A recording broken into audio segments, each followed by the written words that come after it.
ساتھ ساتھ دعا بھی کریں یا اللہ اس سلسلے کو جاری رکھنے کی توفیق دے۔ ہم سب اللہ کے محتاج ہیں اور اللہ ہی کی بارگاہ میں التجا کرنی ہے، اور اللہ ہی ہمارے حاجت روا مشکل کشا ہیں۔ یہی اس قرآن کریم کی تعلیم کا ایک سبق ہے۔ آپس میں ایک دوسرے کے لیے، اپنے گھر فیملی کے لیے، دوستوں کے لیے، عزیزوں کے لیے، اور خصوصاً اپنے جتنے بھی جماعتی ساتھی ہیں، یہ جماعت ہے آپ کی دینی جماعت، جس مشن میں لگے ہوئے ایک مشن ہے کہ اللہ کی کتاب کو ہم سیکھ لیں۔ جب سیکھ لیں گے تو انشاءاللہ عمل کی توفیق بھی ہو جائے گی، اور پھر اللہ کی توفیق سے دوسروں کو سکھانے کا بھی موقع مل جائے گا۔ تو اس لیے میں یہ عرض کر رہا ہوں کہ بعض ساتھی نوافل اور وطروں میں لگ جاتے ہیں اور پھر تاخیر ہو جاتی ہے۔ میں منع تو نہیں کرتا، لیکن خود اس کو سوچیں کہ اپنا بھی اور اپنے ساتھیوں کا خیال رکھیں، تو انشاءاللہ العزیز یہ بہتر صورت ہوگی۔ اللہ عمل کی توفیق نصیب فرمائے۔ اعوذ باللہ من الشیطان الرجیم، بسم اللہ الرحمن الرحیم۔ الذین یؤمنون بالغیب ویقیمون الصلاة ومما رزقناہم ينفقون والذین یؤمنون بما انزل الیک وما انزل من قبلک وبالآخرة هم یوقنون أولئك على هدى من ربهم وأولئك هم المفلحون۔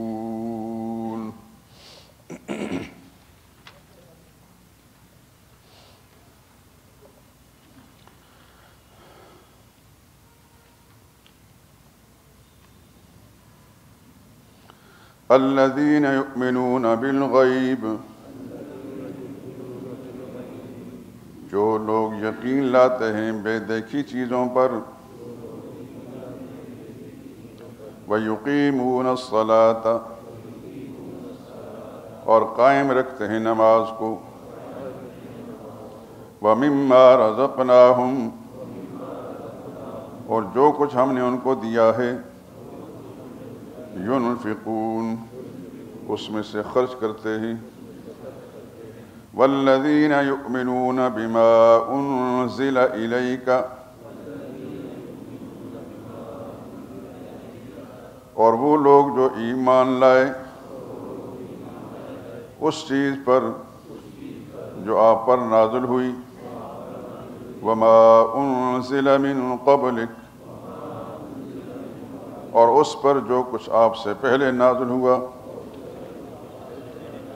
وبالآخرۃ، اور آخرت پر، ہم یوقنون، وہ یقین رکھتے ہیں، اولئک، ایسے ہی لوگ، علی ھدی من ربہم، ہدایت پر ہیں اپنے رب کی طرف سے، واولئک، اور یہی لوگ ہیں، ہم المفلحون، اپنی مراد کو پہنچنے والے۔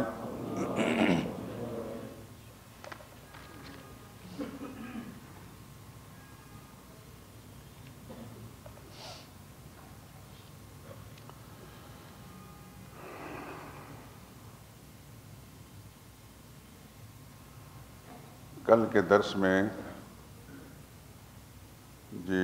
جو آیت نمبر 2 ہے، ذالک الکتاب لا ریب فیہ ھدی للمتقین، یہ وہ کتاب ہے جو آسمانی کتابوں نے جس کا حوالہ دیا تھا، جس کے سچائی کے اندر اللہ کا کلام ہونے میں کوئی شک نہیں۔ یہ ہدایت ہے متقین کے لیے، یعنی اللہ سے ڈرنے والوں کے لیے۔ یہ متقین کی آگے صفات بیان ہو رہی ہیں۔ الذین یؤمنون بالغیب، متقی وہ لوگ ہیں جو بن دیکھے چیزوں پر ایمان رکھتے ہیں۔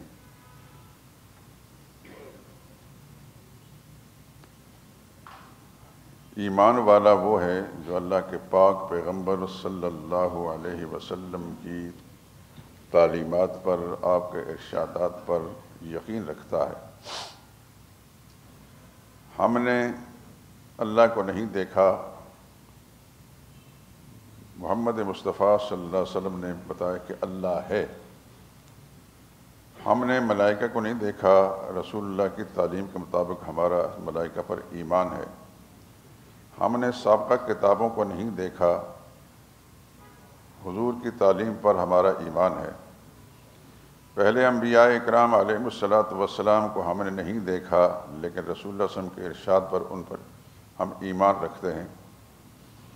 اس طرح نہ جنت کو دیکھا ہے، نہ دوزخ کو دیکھا ہے، نہ آگے آنے والے جو حالات ہیں ان کو ہم نے دیکھا ہے۔ جو کچھ اللہ کے نبی نے فرمایا اس پر ہم یقین رکھتے ہیں۔ اس پر یقین رکھنا یہ ایمان بالغیب ہے۔ دیکھا نہیں کچھ، لیکن آپ سب حضرات میرے سمیت ہمارا ایمان ہے کہ خدا کے فرشتے بھی ہیں۔ ہمارا ایمان ہے کہ کئی ہزار انبیاء اکرام علیہم الصلاۃ والسلام دنیا میں مبعوث ہوئے، تشریف لائے۔ ہمارا ایمان ہے کہ اللہ تعالیٰ نے بعض انبیاء پر کتابیں نازل فرمائیں۔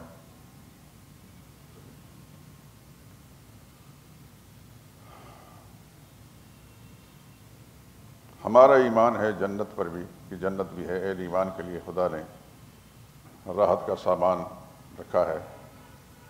ہمارا ایمان ہے کہ جہنم بھی ہے، منکرین پر، کفار مشرکین پر خدا کی طرف سے جو پکڑ آنے والی ہے اس کا آخری ٹھکانہ وہی ہے۔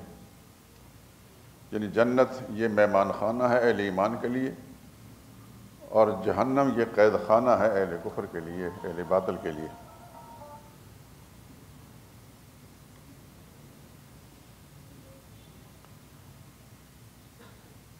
غرض بے شمار چیزیں ایسی ہیں جو ہم نے دیکھی نہیں، لیکن ہم ان کو مانتے ہیں، ہمارا یقین ہے۔ کیوں؟ کہ ہم نے جس نبی کا کلمہ پڑھا ہے، جس نبی پر ہمارا ایمان ہے، اس نبی کی تعلیم یہ ہے صلی اللہ علیہ وسلم۔ تو یہ ایمان بالغیب جو ہے،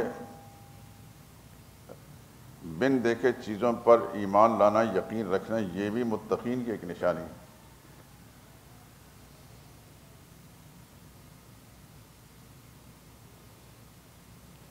بہت ساری چیزیں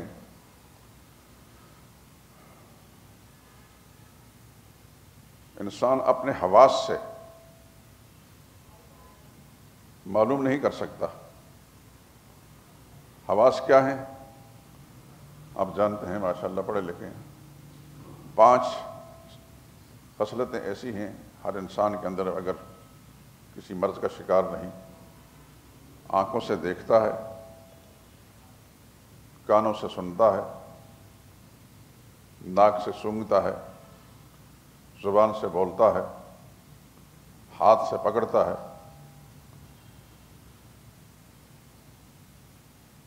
تو یہ حواس ہیں انسان کے۔ بہت ساری مادی چیزیں جو ہیں ان سے معلوم ہوتی ہیں، لیکن بہت ساری روحانی چیزیں ایسی ہیں جو ان سے معلوم نہیں ہوتی، ان پر ہم یقین رکھتے ہیں اللہ کے پیغمبر کی تعلیم سے صلی اللہ علیہ وسلم۔ ہم اگر کہیں کہ ہم نے جنت دیکھی ہے، اس دنیا میں رہتے ہوئے ہم دیکھ سکتے ہیں، بالکل ناممکن ہے۔ اللہ حضر القیاس، دیگر بہت ساری چیزیں وہ حواس سے معلوم نہیں کر سکتے۔ کچھ چیزیں انسان کی عقل کے ساتھ معلوم ہوتی ہیں، لیکن ان چیزوں کو انسان عقل سے بھی نہیں معلوم کر سکتا۔ اس کی ایک مثال دیتا ہوں، عقل کی اور حواس خمسہ کی۔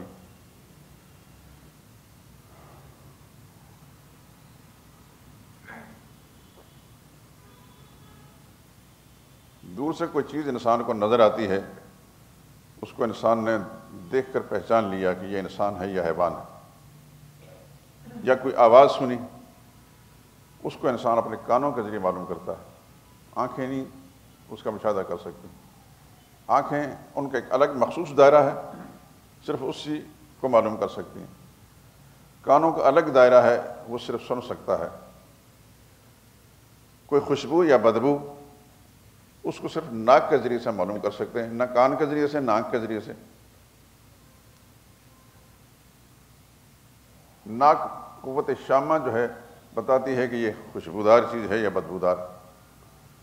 اسی طرح بہت ساری چیزیں ان کا تعلق تکلم سے، بولنے سے ہے، باقی حواس اس میں بیکار ہیں.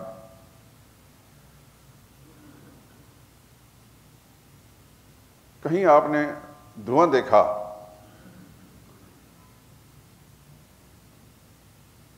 آپ کو دھواں لگانے والا، جلانے والا نظر نہیں آ رہا، لیکن آپ کی آنکھوں نے کام کیا کہ یہاں دھواں ہے. آپ کی عقل یہاں فیصلہ کرے گی کہ یہاں کوئی آگ جلانے والا ہے. وہ آگ جلانے والا نظر نہیں آ رہا.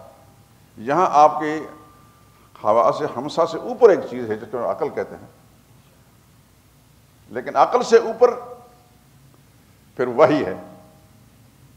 بہت ساری چیزیں جو ہم اپنی عقل سے معلوم کرتے ہیں، عقل جہاں فیل ہو جاتی ہے تو اس سے اوپر پھر وحی کام کرتی ہے، اور وہ یقینی ذریعہ ہے.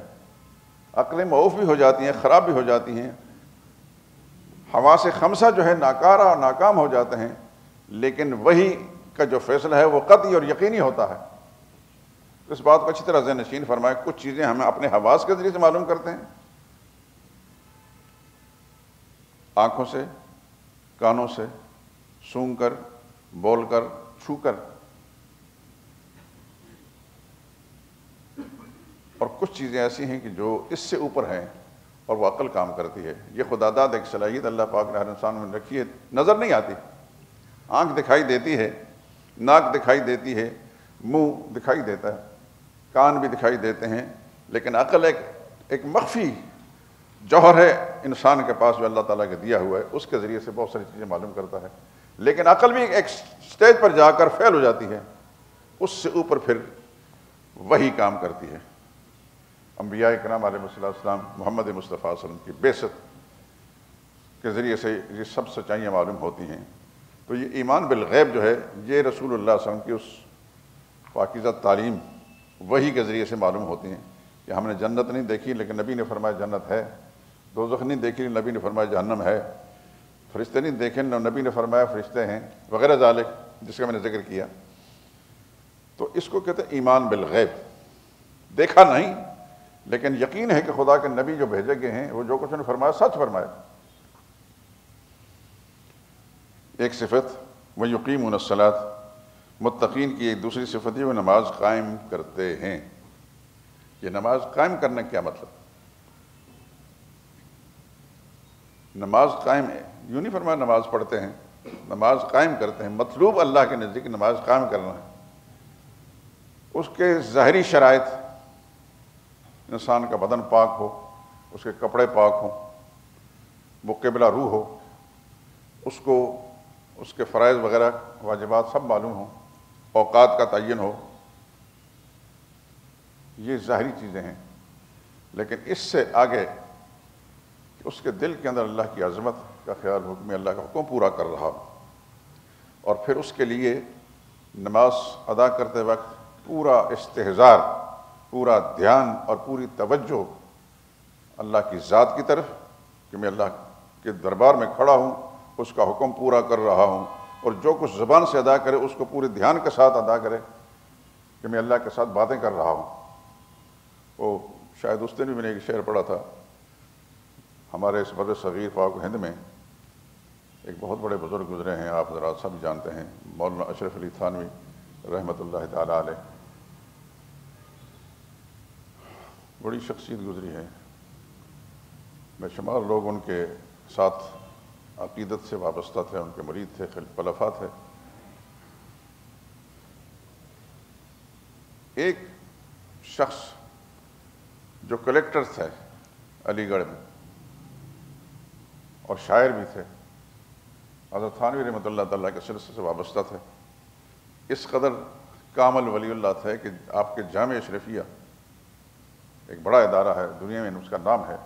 اس کے بانی اور مفتی محمد حسن صاحب، آپ حضرات میں سے اکثر جانتے ہوں گے، نہیں جانتے تو میں نے کسی وقت بیان کروں گا. یہ بہت بڑے کبار اولیاء اللہ میں سے تھے.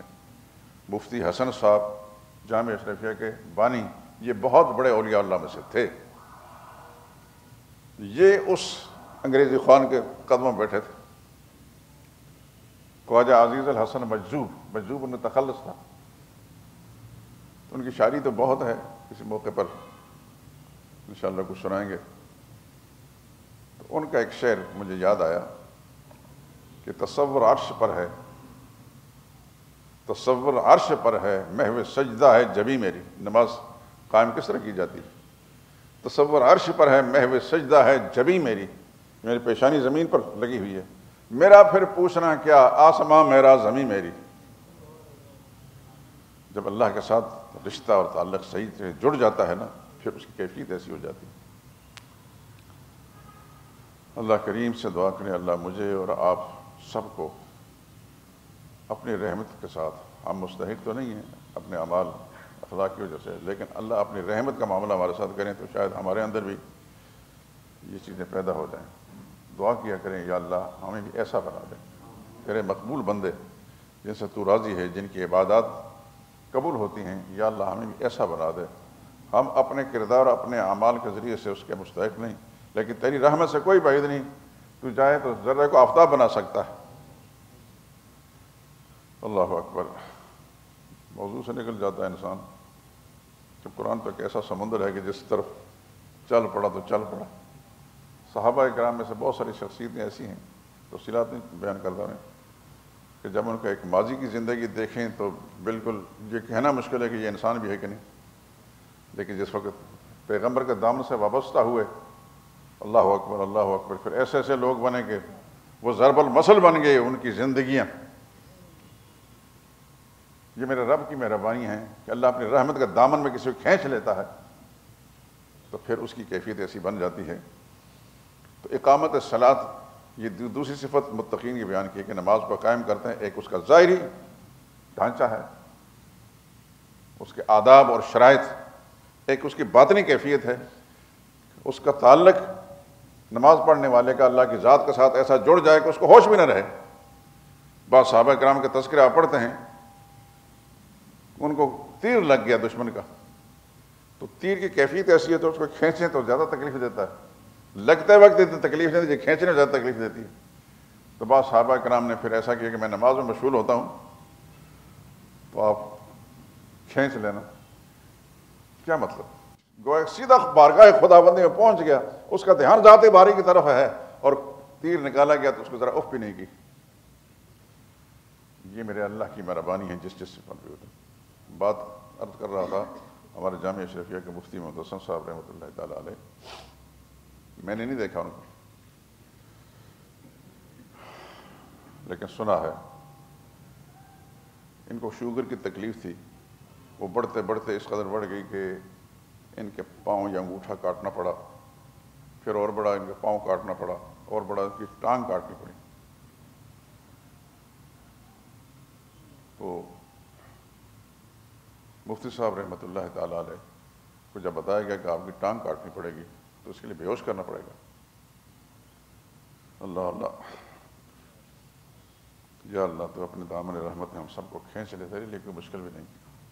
مفتی صاحب نے فرمایا کہ اچھا بے ہوش کریں گے تو اس کا مطلب کتنی دیر بے ہوشی رہے گی؟ کتنے گھنٹے ہو سکتے ہیں؟ 2 گھنٹے ہو سکتے ہیں، 4 ہو سکتے ہیں، پورا دن لگ سکتا ہے. مفتی صاحب نے کہا اس کا مطلب اتنی دیر پھر میں اللہ کے ذکر سے محروم رہوں گا؟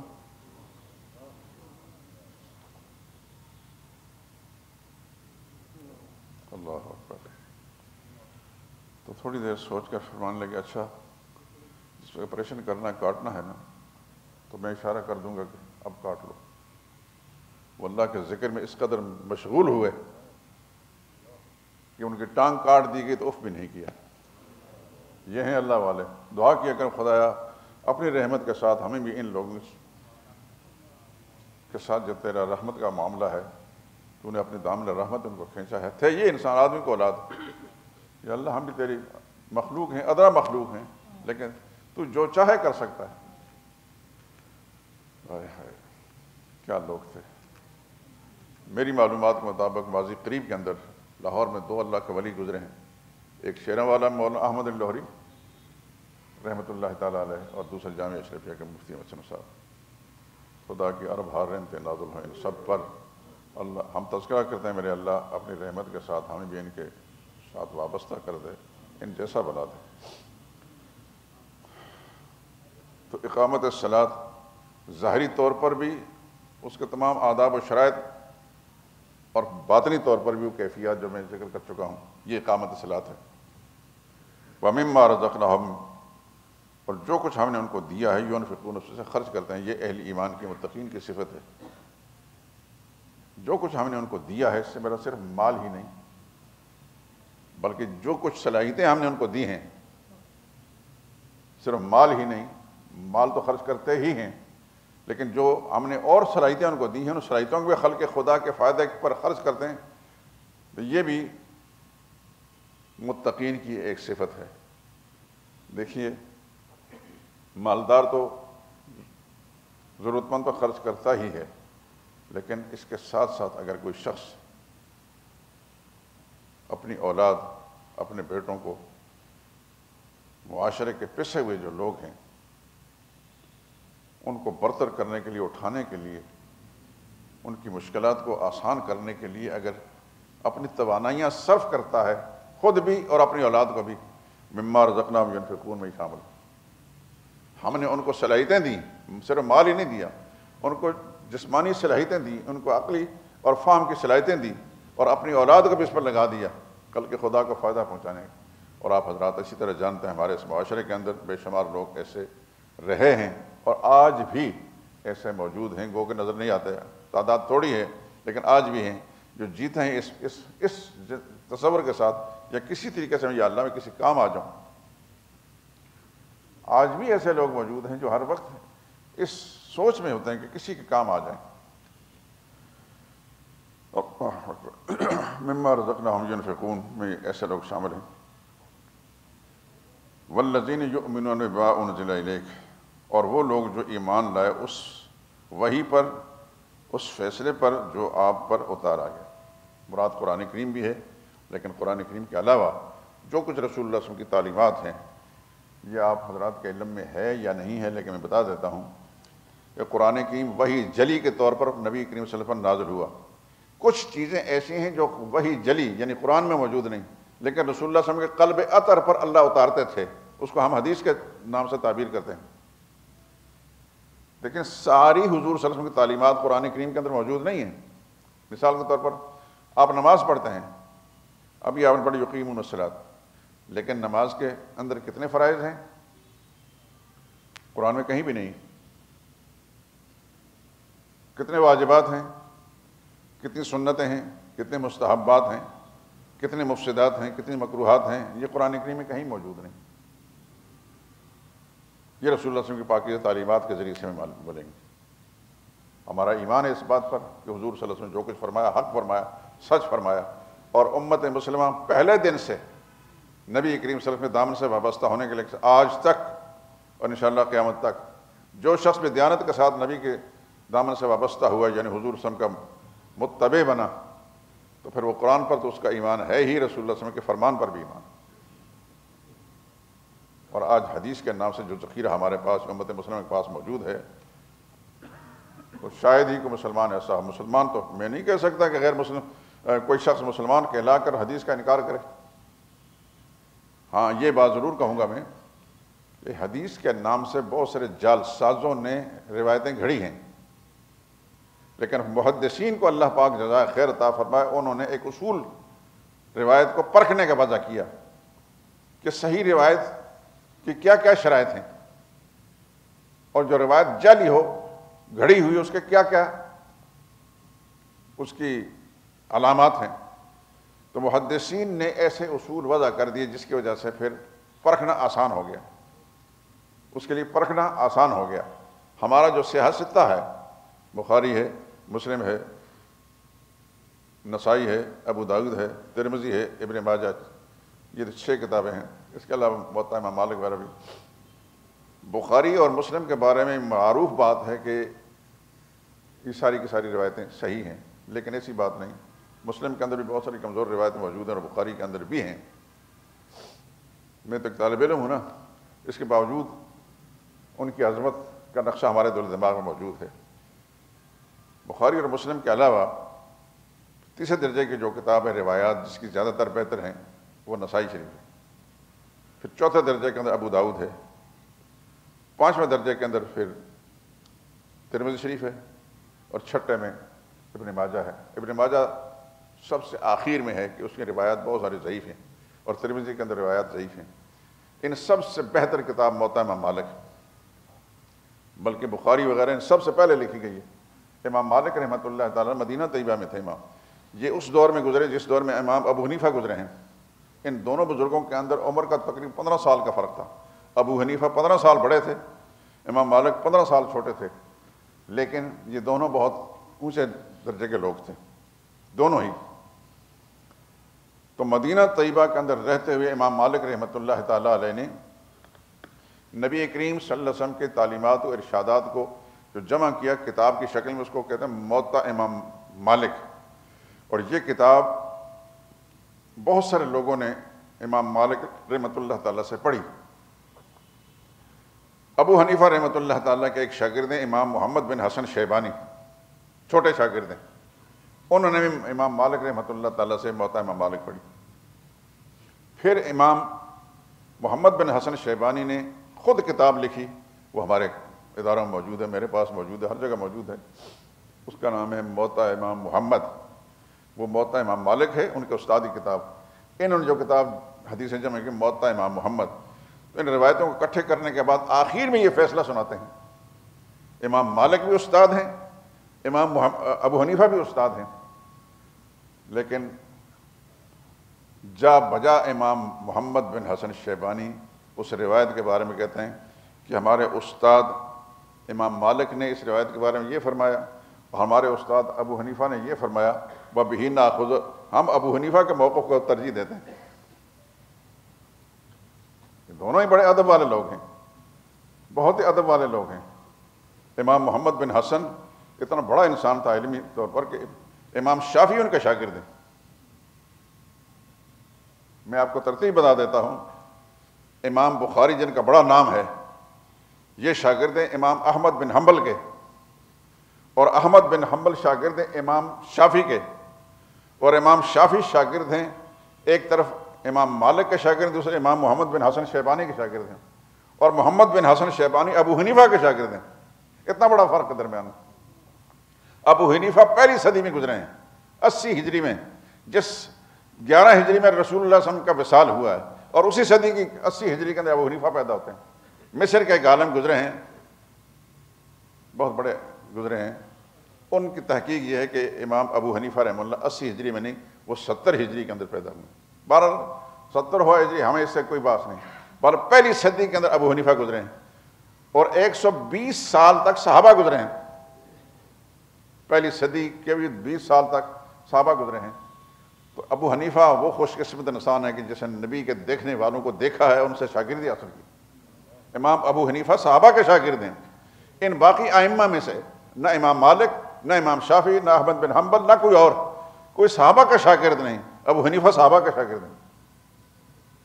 یہ بات اچھی طرح ذہن نشین فرما لیجئے۔ اللہ تعالیٰ نے ان کے موقف کو اس قدر پذیرائی نصیب فرمائی، قبولیت عطا فرمائی کہ پوری دنیا میں بسنے والے مسلمانوں کی غالب اکثریت جو حنفی ہے، جس بات کو ذہن نشین فرما لیں، غالب اکثریت حنفیوں کی ہے۔ پھر شوافے ہیں، بعض علاقہ مغربی ممالک کے اندر تیونس وغیرہ اس مالکی بھی ہیں، اور جیسا سعودی عرب ہے یا بعض ایسے قریبی ملک جو ہیں ریاستیں، ان کے اندر حنبلی ہیں، لیکن حنفی سب سے زیادہ ہیں۔ آپ کا پاکستان، اس میں غالب حیثیت کس کی ہے؟ حنفیوں کی۔ آپ کے ہندوستان کے بسنے والے مسلمان جو غالب حیثیت ان کی حنفیوں کی ہے۔ آپ کے بنگلہ دیش کے اندر بسنے والے مسلمان کی غالب حیثیت حنفیوں کی ہے۔ آپ کے افغانستان کے اندر تقریباً 99% حنفی ہیں۔ روس کے اندر حنفی ہیں، ان پیچھے ریاستوں کے اندر حنفی ہیں، اور عرب ممالک کے اندر حنفی ہیں۔ اس واسطے ابو حنیفہ رحمۃ اللہ تعالیٰ کو اللہ پاک نے وہ قبولیت عطا فرمائی کہ ہمارے تو سب سر کے تاج ہیں، ان کے جوتے ہمارے سر کے تاج ہیں، امام مالک ہوں، امام شافعی ہوں، احمد بن حنبل، امام بخاری ہوں، سب کے سب۔ لیکن جو مقام اللہ تعالیٰ نے امام ابو حنیفہ کو نصیب فرمایا ہے، ہم طالب علمانہ حیثیت سے غور فکر کرنے کے بعد، پڑھنے کے بعد دیکھتے ہیں کہ ابو حنیفہ کے مقام پر کوئی بھی نہیں۔ میں ایک بات نقل کر دیتا ہوں ابو حنیفہ اور امام مالک کی. یہ دونوں بزرگ تقریباً ایک زمانے میں گزرے ہیں. دونوں اللہ کے مقبول بندے تھے. ان دونوں کی ملاقات ہوئی. امام مالک کی فقاہت اور ہے، ابو حنیفہ کی فقاہت اور ہے. بعض مسائل پر ان کا ظاہر ہے کہ دو الگ الگ رائے تھیں.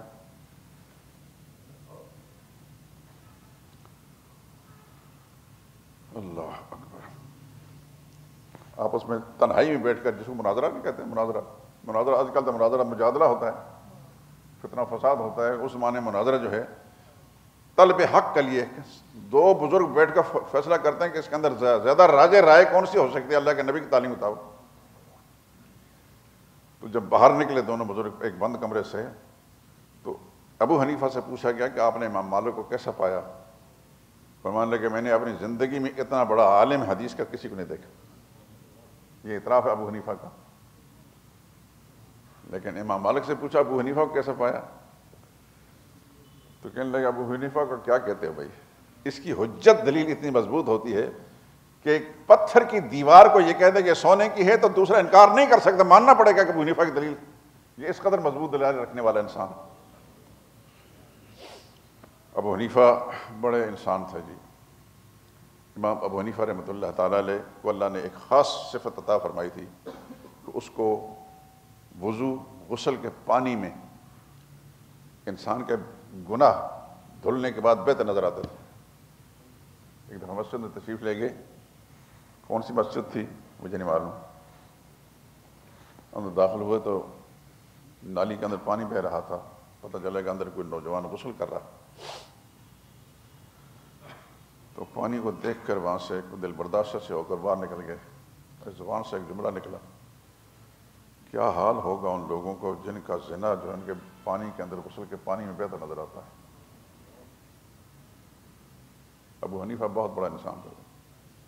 صحابی نہیں تھے، صحابہ کے شاگرد تھے، لیکن امت کے بڑے بڑے فقہاء اور محدثین میں بہت بہت اونچے انسان تھے. بہت اونچے انسان تھے. اس سے بڑا خوش نصیب انسان ہے جس نے صحابہ کی شاگردی اختیار کی. صحابہ کی شاگردی سے اختیار کی ہو.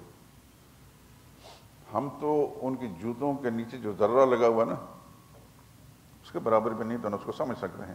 لیکن جتنی بات کو سمجھ میں آتی ہے وہ نقل کر رہے ہیں آپ حضرات کے سامنے. اس لیے نہیں کہ میں جبلتاً اپنے باپ کے گھر میں حنفی پیدا ہوا ہوں، اپنے اساتذہ کے ہاں حنفیت تعلیم میں سب کو مانتا ہوں. میں سب کو مانتا ہوں. امام مالک کو بھی اپنے سر کا تاج ان کی جوتیوں کو، امام شافعی کو بھی، احمد بن حنبل کو بھی. یہ سب کے سب ایک ایک ان کی خوبیاں بیان کی جاتی انسان حیران رہ جاتا ہے. لیکن بہرحال ابو حنیفہ سب سے فائق تھے اور اوپر تھے. تو نبی کریم صلی اللہ علیہ وسلم کی پاکیزہ تعلیمات جو ہیں حدیث کی شکل کے اندر، وہی قرآن کے بعد ہمارے پاس دین کا ایک منبع ہے، سرچشمہ ہے، اور اس پر ایمان لانا ہمارا فرض ہے. اسی کے ذریعے سے اس امت کو دین کی سمجھ آتی ہے. اگر ہم حدیث رسول سے آنکھیں بند کر لیں، پھیر لیں، تو پھر سوائے گمراہی کے ارتداد کو اور کچھ بھی نہیں ہے. اور اللہ سے ہمیشہ دعا کرتے رہیں، ہمیشہ دعا کریں کہ یا اللہ ہمیں ہدایت پر جو تیرے نزدیک مطلوب ہے، جو تجھے پسند ہے، تو جانتا ہے ہدایت کیا ہے، اس پر قائم دائم رکھیں.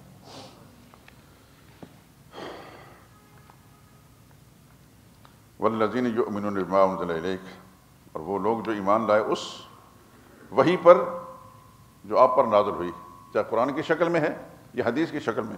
وما انزل من قبلک، اور آپ سے جو پہلے نازل ہوئی، یعنی سابقہ انبیاء کرام علیہ السلام. وبالآخرۃ ہم یوقنون، آخرت پر یعنی دار آخرت پر یقین رکھتے ہیں. آخرت سے مراد یہاں دار آخرت ہے. قرآن کی وَإِنَّ الدَّارَ الْآخِرَةَ لَهِيَ الْحَيَوَانُ لَوْ كَانُوا يَعْلَمُونَ، سورہ عنکبوت کی آیت نمبر 64 ہے. وبالآخرۃ، اور آخرت پر یقین رکھتے ہیں. اولئک علی ھدی من ربہم، یہی لوگ ہیں ہدایت پر اپنے رب کی طرف سے، جن کی یہ صفات بیان ہوئی ہیں، یہی اللہ کی طرف سے ہدایت پر ہیں. وَأُولَئِکَ، اور ایسے ہی لوگ ہم المفلحون، وہ اپنے مقصد کو پہنچنے والے، مراد کو پہنچنے والے، کامیابی حاصل کرنے والے. سبحانک اللہم و بحمدک، اشہد ان لا الہ الا انت، استغفرک.